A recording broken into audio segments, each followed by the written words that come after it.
32,000 শিক্ষক নিয়োগ মামলা ফের শুনানির জন্য তালিকাভুক্ত হলো। কি হতে চলেছে মামলার ভবিষ্যৎ? নমস্কার বন্ধুরা, একাডেমি ইউটিউব চ্যানেলে সকলকে স্বাগত জানাই। কলকাতা হাইকোর্টে আবার আলোচনার কেন্দ্রে 32,000 প্রাথমিক শিক্ষকের চাকরি বাতিল মামলা। প্রাথমিক শিক্ষকের চাকরি বাতিলের এই মামলাটি আবার শুনানির জন্য তালিকাভুক্ত হয়েছে।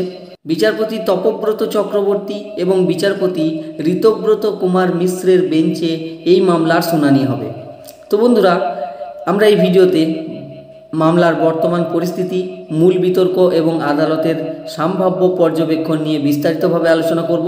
তার আগে বলে রাখি, চ্যানেলে নতুন হয়ে থাকলে অবশ্যই চ্যানেলটি সাবস্ক্রাইব করুন এবং পাশে থাকা বেল আইকনটি প্রেস করুন, যাতে সবার আগে নোটিফিকেশন পেয়ে যান। মামলার বর্তমান অবস্থা। এই মামলাটির দিকে তাকিয়ে রয়েছেন হাজার হাজার চাকরি প্রার্থী এবং কর্মরত শিক্ষক। তো মামলার সর্বশেষ আপডেট কি দেখুন। মামলার নম্বর হচ্ছে ম্যাট 873 অফ 2023। পরবর্তী শুনানির তারিখ রাখা হয়েছে 22শে সেপ্টেম্বর 2025।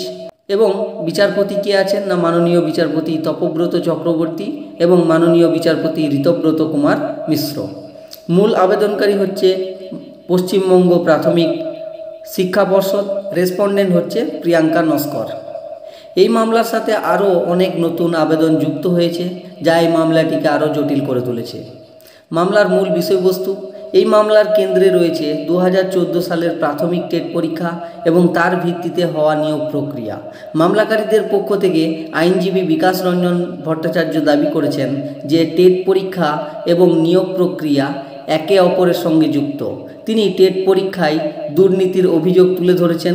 অন্যদিকে প্রভাবিত শিক্ষকদের আইনজীবীর বারংবার তুলে ধরার চেষ্টা করেছেন যে টেট এবং নিয়োগ প্রক্রিয়া দুটি পৃথক বিষয়।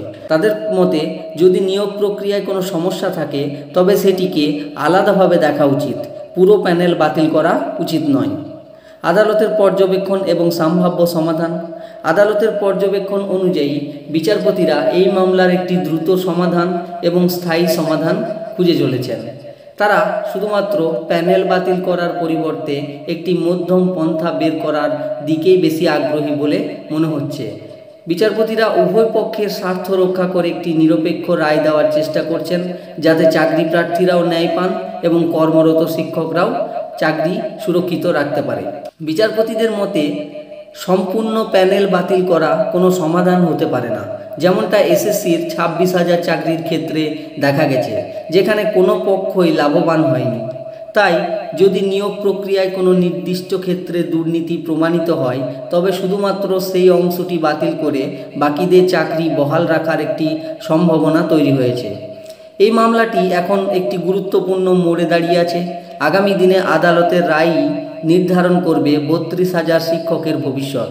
এই মামলার পরবর্তী আপডেটের জন্য আমাদের এই চ্যানেলের সঙ্গে যুক্ত থাকুন, আমরা পরবর্তী আপডেটগুলো দিয়ে দেব। তো বন্ধুরা, আজকে এই পর্যন্ত। দেখা হচ্ছে পরবর্তী কোনো ভিডিওতে গুরুত্বপূর্ণ আপডেট নিয়ে। ততক্ষণ পর্যন্ত ভালো থাকুন, সুস্থ থাকুন। ধন্যবাদ।